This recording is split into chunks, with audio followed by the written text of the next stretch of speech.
श्री गणेशाय नमः। श्री पुरुषोत्तमाय नमः। सच्चिदानंद रूपाय विश्वोपत्यादिहेतवे तापत्र विनाशाय श्री कृष्णाय वयं नमः। आज हम आपको अष्टम अध्याय की कथा श्रवण कराने जा रहे हैं। सभी भक्त ध्यान पूर्वक और भगवान पुरुषोत्तम मास की कथा का श्रवण करें और आनंद लें। कथा है शिव और पार्वती का संवाद कि हम और आप किसी का भी हो, उसका हमको बिगर परिश्रम किए बिगर शुल्क दिए कभी नहीं लेना चाहिए।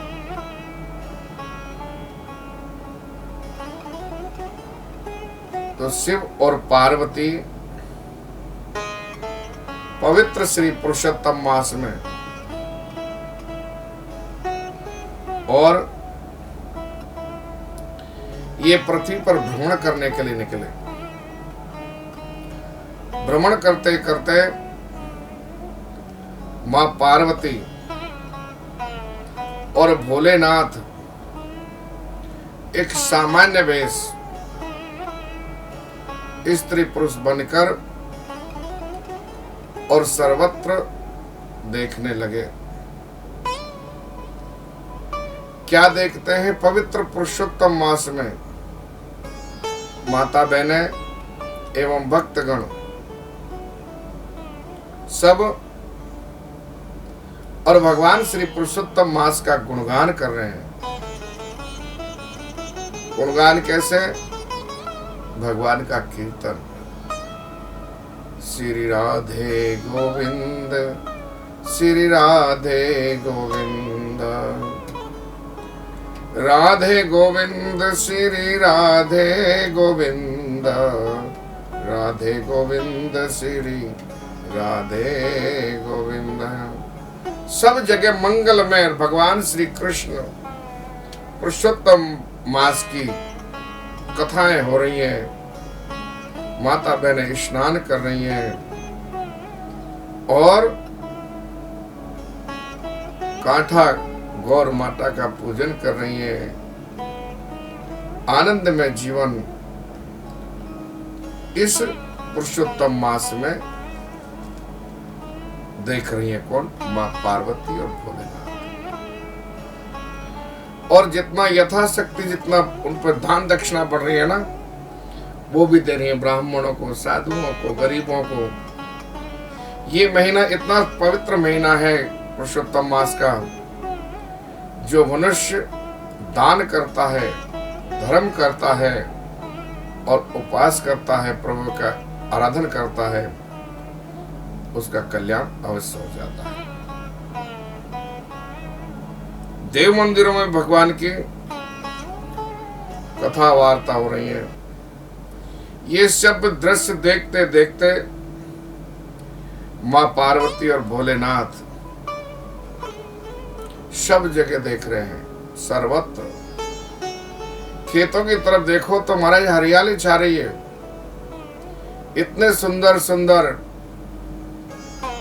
अनाज हो रहे हैं, फल लग रहे हैं, कोयल, पपैया, मोर कुहू कुहू की आवाज सुना रहे हैं। अब महाराज भोलेनाथ और मां पार्वती एक किसान के खेत में होकर जा रहे हैं। जाते जाते मां पार्वती की पायलों में और एक बाजरी का वो फंस गया। जैसे ही बाजरी का भुट्टा फंसा। माँ पार्वती ने देखे वो बाजरी के इतनी सुंदर चमक मार रही थी। माँ पार्वती उसको मसल के और खा गई। बोलो बाले कृष्ण भगवान की जय। भोलेनाथ ने कहा, देवी आपने जो ये अनाज खाया है, आपने खेत के मालिक से पूछा? माँ पार्वती कहने लगी, इसमें पूछने की क्या बात है? बोले, बगैर पूछे आपने खाया है अनाज, तो इसको आपको भरना ही पड़ेगा। आप समझो आपने चोरी की है,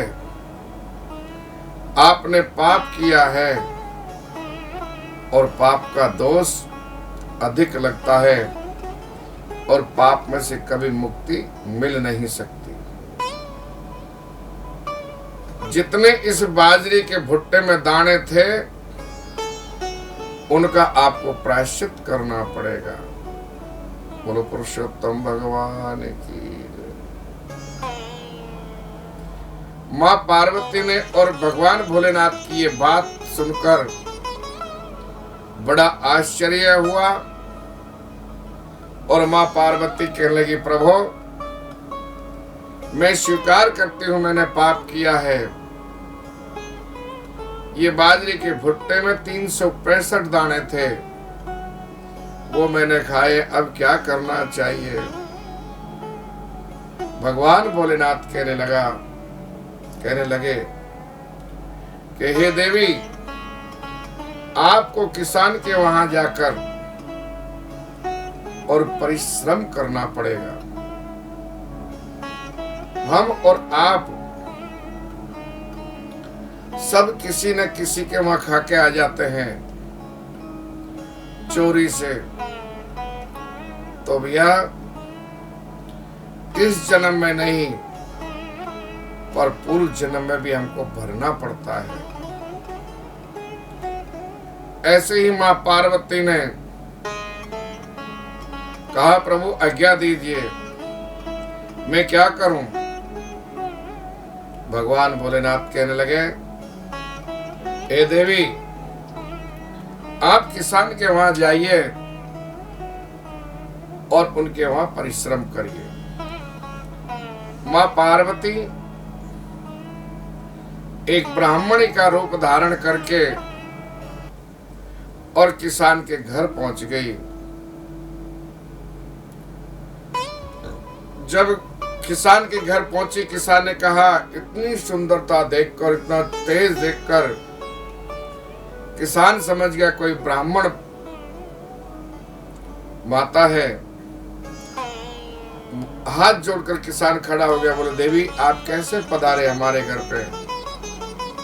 बोले, भैया पधारने की बात तो ऐसी है, ना ही मेरा कोई है और ना ही किसी की आशा करते हुए मेरा कोई हो। मेरा कोई साथ देने वाला नहीं है। अगर आपको दया आ जाए तो मैं आपके घर में कुछ सेवा करके और 2 रोटी आपके यहाँ से मिल जाए, इतना परिश्रम मैं जरूर करूंगी। जो आपका कार्य होगा उसको मैं निष्ठा से और श्रद्धा से करूंगी। किसान और किसान की पत्नी दोनों कहने लगे कि हमारे घर में कोई ज्यादा परिवार तो है नहीं है, एक कन्या है और 2 हमें, ये भी बेचारी ब्राह्मणी हमारे साथ में गुजरान करती रहेगी। बोलो पुरुषोत्तम भगवान की जय। श्रद्धा और आदर पूर्वक किसान ने माता पार्वती को रखा। कहने लगे, देवी आपका नाम क्या है? बोले, मेरा नाम उमा ब्राह्मणी है, मेरा नाम उमा है। तब पति पत्नी अत्यंत खुश हुए।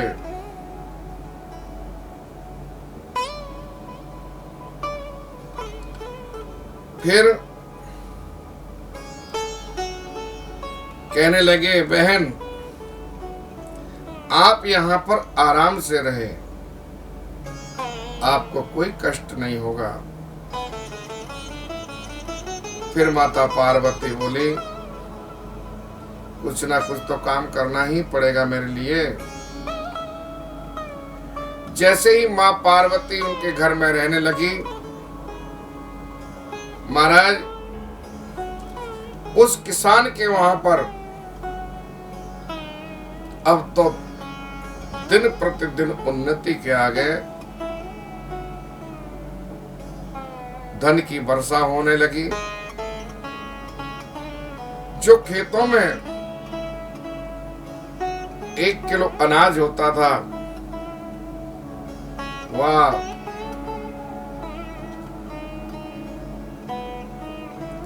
दुगना तिगना चौगुना अनाज पैदा होने लगा।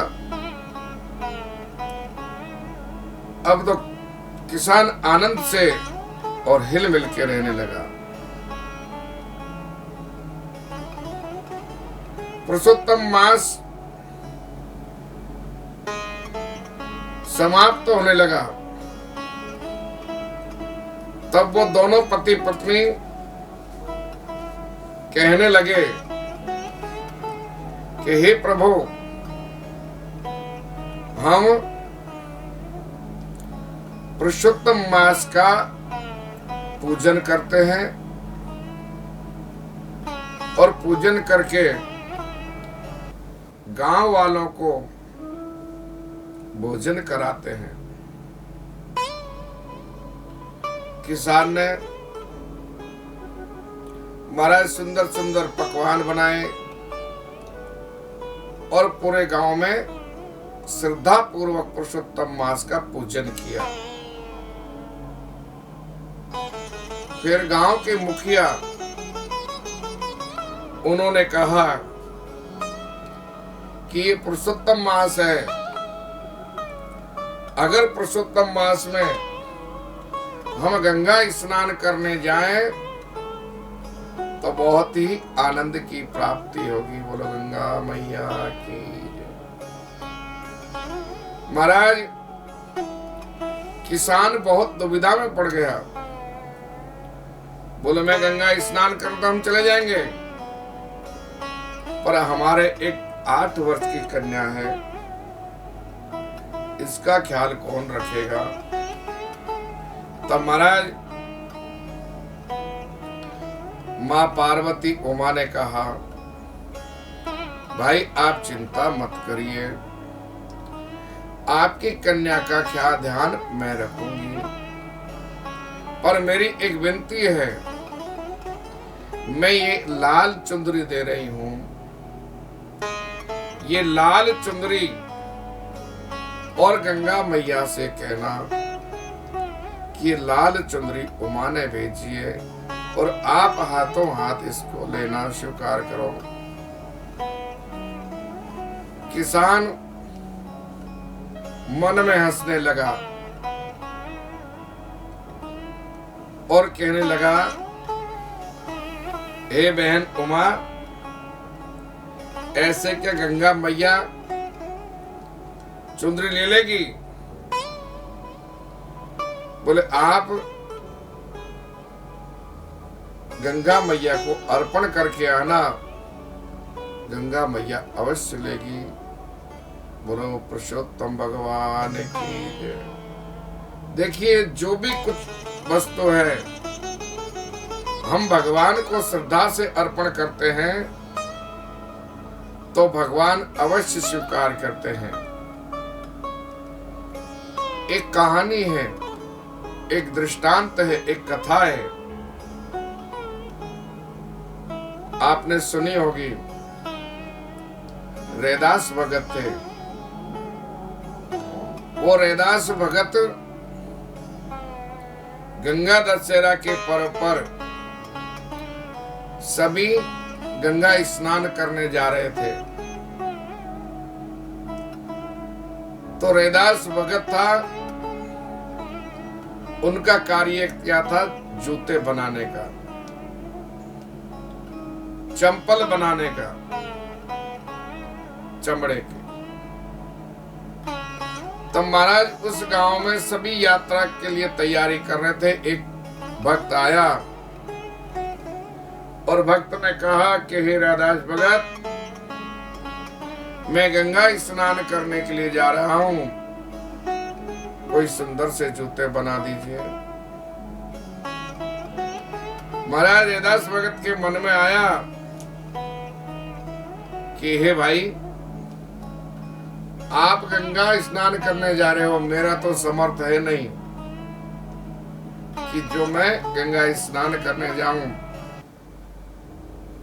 जब गंगा मैया बुलाएगी तब जाऊंगा, पर मैं आपको मां गंगा के लिए श्रृंगार दे रहा हूं, ये बंगड़ी चूड़ी दे रहा हूं, ये गंगा मैया को अर्पण कर देना। महाराज वो भक्त मन में बड़ा दुविधा में पड़ गया, ये चमड़ा गलाने वाला और इसके हाथ से गंगा मैया स्वीकार करेंगे। उस भक्त ने कहा, ये लकड़ी के बांध दो, मैं ले जाता हूं। जब वो भक्त गंगा के द्वारे पर पहुंचा, तब स्नान ध्यान करके जो चूड़ियां कंगन वो कपड़े में बंधे हुए थे, और कहा श्रद्धा से, देखिए श्रद्धा अवश्य रखनी चाहिए, और श्रद्धा से जो कार्य करते हैं, व्रत पूजन तप आराधन दान, वही परिपूर्ण होता है। बगैर श्रद्धा के कुछ भी परिपूर्ण नहीं होता। श्रद्धा से वो भक्त ने कहा, हे गंगा मैया, जो रैदास भगत है उसने आपके लिए बड़े श्रद्धा से ये कंगन भेजे हैं, आप इन्हें स्वीकार कीजिए। बोलो गंगा मैया की जय। महाराज गंगा मैया ने दोनों हाथ ऊपर कर दिए और वो कंगन मां गंगा ने स्वीकार कर लिए। तब उस भक्त ने बड़ा अचंभा समझा कि गंगा मैया ने वो कंगन स्वीकार किए। सबसे बात की, बोले झूठ बोल रहा है। बोले मैं कभी झूठ बोलता नहीं। महाराज वो बात गांव में आके पहुंचे और गांव में की कि भैया रैदास, तेरे कंगन गंगा मैया ने स्वीकार कर लिया। करने करने उपाजना महाराज कानों कानों में बात, वो बात राजा के वहां पहुंच गई। राजा के पंडित जी को मालूम पड़ा कि सत्य बोल रहे हैं। भक्त से पूछ लगे पंडित, बोले हाँ। तो महाराज एक दूसरे को निंदा करने वाले बहुत होते हैं। पंडित जी ने राजा से कहा, राजन अब तो ये रैदास भक्त की कुछ ज्यादा ही वो हो गए, वो तांत्रिक अथवा कुछ कर्म उल्टे सीधे कर्म करता है और कुछ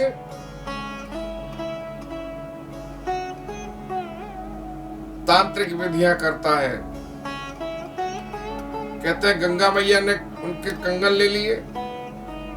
राजा से हमारा झूठ बोलकर और रैदास भक्त की प्रति उसको भड़का दिया। राजा ने कहा कि चलो हम रैदास के वहां जाते हैं और रैदास की परीक्षा लेते हैं।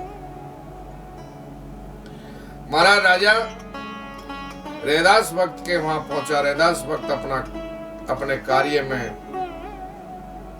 मन लगा के कर रहे थे।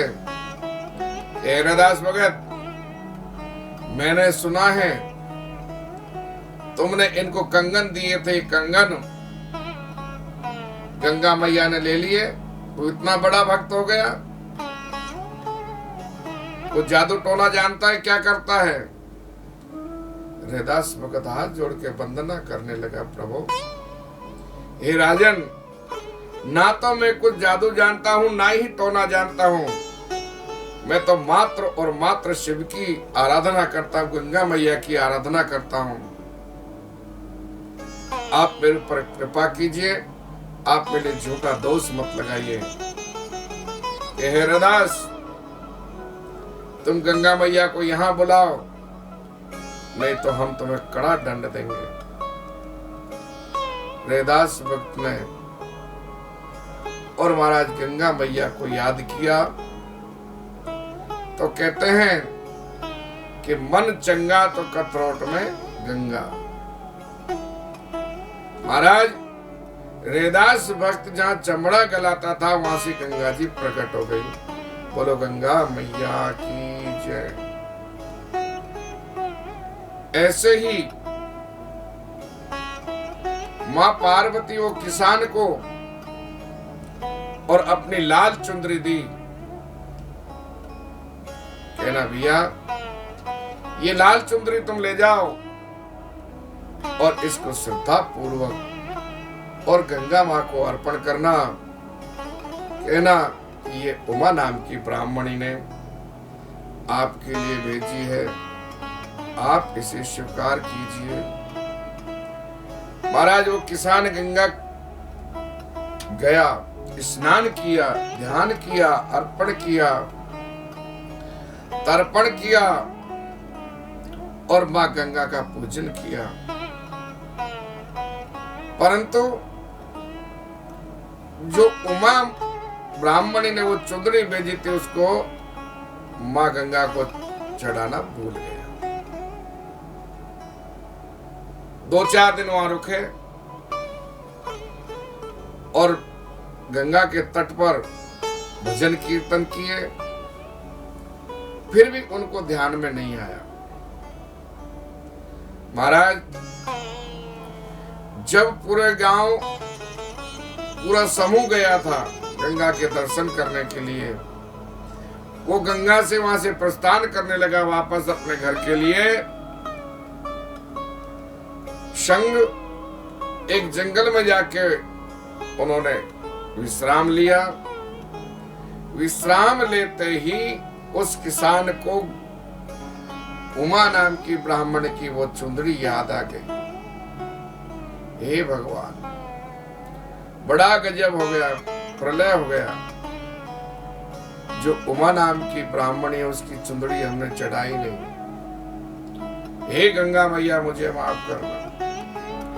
किसान मन में सोचने लगा थोड़ी दूर गंगा जी है, मैं वापस जाके और ये चुंदड़ी चढ़ा के आता हूं। जो संघ के सरदार थे उनसे कहा भैया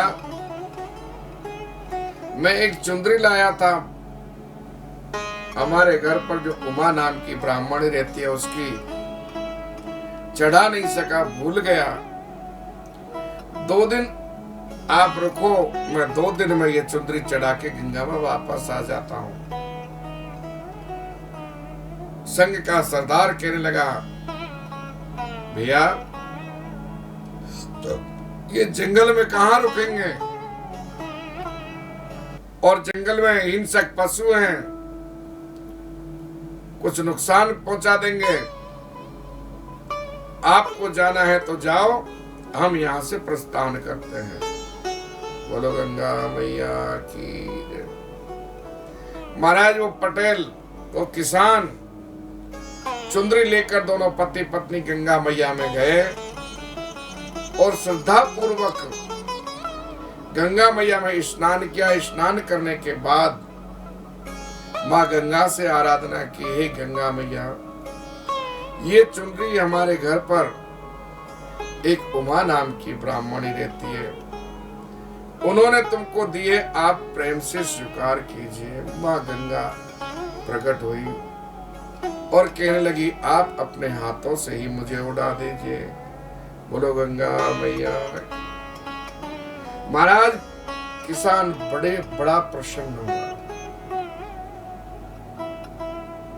प्रसन्न हुआ कि एक ब्राह्मण की दी हुई चुंदड़ी और मेरे हाथ से मां गंगा ने स्वीकार कीजिए, आज मेरा जीवन धन्य हो गया।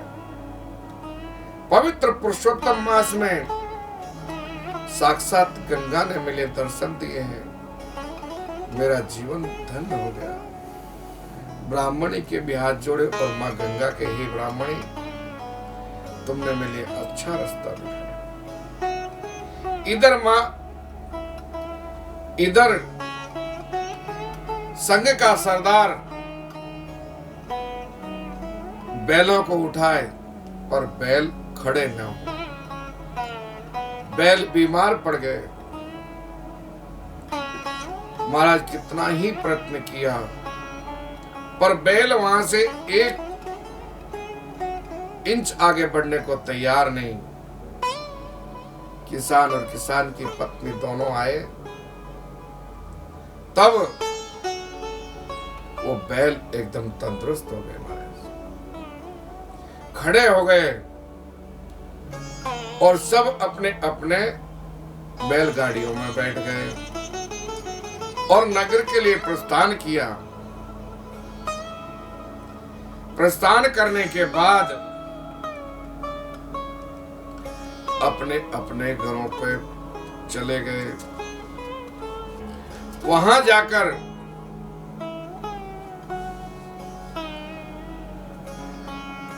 बोलो बाल कृष्ण भगवान की जय। वहां जाकर उन्होंने बहुत आनंद मनाया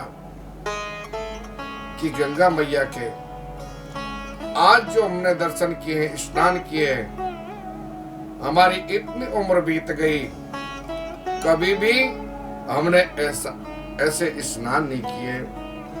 और बार बार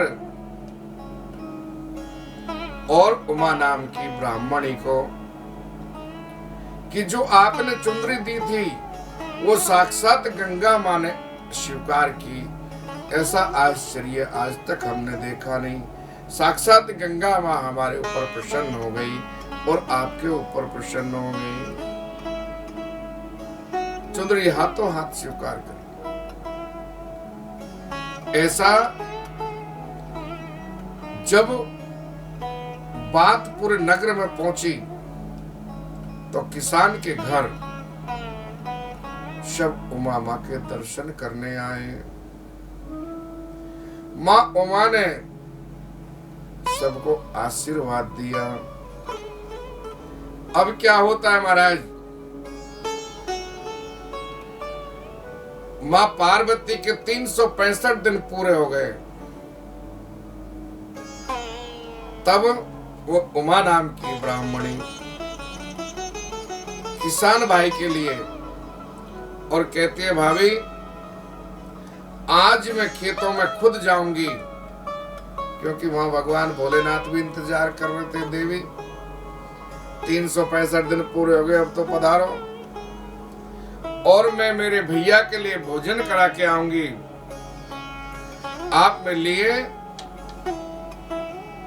भैया के लिए भोजन दे दो। महाराज मां पार्वती और किसान के लिए भोजन लेकर गई। जहां भगवान ने, मां पार्वती ने भगवान भोलेनाथ को छोड़ा था, उस जगह जाकर और मां पार्वती अंतर ध्यान हो गई। बोलो शंकर भगवान की जय। तब संध्या कालीन और किसान घर आया और कहने लगा, हे देवी ये बताओ आज तुमने दोपहर का भोजन नहीं भेजा। किसान की पत्नी कहती है, हे पतिदेव, हे स्वामी, उमा ब्राह्मणी को मैंने आपके लिए भोजन भेजा था, उनके साथ में पहुंची नहीं। महाराज वो किसान उमा का नाम सुनकर पूरी रात्रि सब जगह ढूंढा, कोई हिंसक जानवर तो नहीं खा गया, कोई ने किसी ने चोट तो नहीं पहुंचाई। ऐसी चिंता में वो पागल की तरह और उमा को ढूंढने निकल पड़ा। 1 दिन हो गया, 2 दिन हो गया, जब तक उमा ब्राह्मणी नहीं मिलेगी तब तक मैं भोजन नहीं करूंगा। ऐसा प्रण लेकर और महाराज दोनों पति पत्नी और उनको पुत्री बैठ के और भगवान का ध्यान धरने लगी। 1 दिन हो गया, 2 दिन हो गए, 4 दिन हो गए, 8 दिन हो गए। समय व्यतीत होता गया। तब भगवान भोलेनाथ कहने लगे, हे देवी देखो तुम उनके वहां रहकर आई हो, उनकी हालत तो देखो क्या हो रही है। तब साक्षात भोलेनाथ और पार्वती ने उनको ऊपर दया की और उनको अपने स्वरूप में आकर दर्शन दिए। बोलो बाल कृष्ण भगवान की जय। महाराज जो जीव, जो मनुष्य इस पवित्र पुरुषोत्तम मास में और भगवान की आराधना श्रद्धा से और भक्ति पूर्वक करते हैं तो भगवान हमको किसी ना किसी रूप में आकर दर्शन देते हैं। अब जानना पहचानना ये हमारे ऊपर है कि हम उनको पहचाने या नहीं पहचाने, परंतु भगवान हमको आकर दर्शन देते हैं। और जो श्रद्धा पूर्वक व्रत नियम पूजन करते हैं उनका भगवान कल्याण करते हैं। ऐसे पुरुषोत्तम मास की कथाएं जो साक्षात शिव और पार्वती भी, उनको भी ये मृत्यु लोक पर आना पड़ता है। अष्टम अध्याय की कथा आज हम यहीं विश्राम लेते हैं। आगे की कथा कल सुनाएंगे। जय श्री कृष्ण।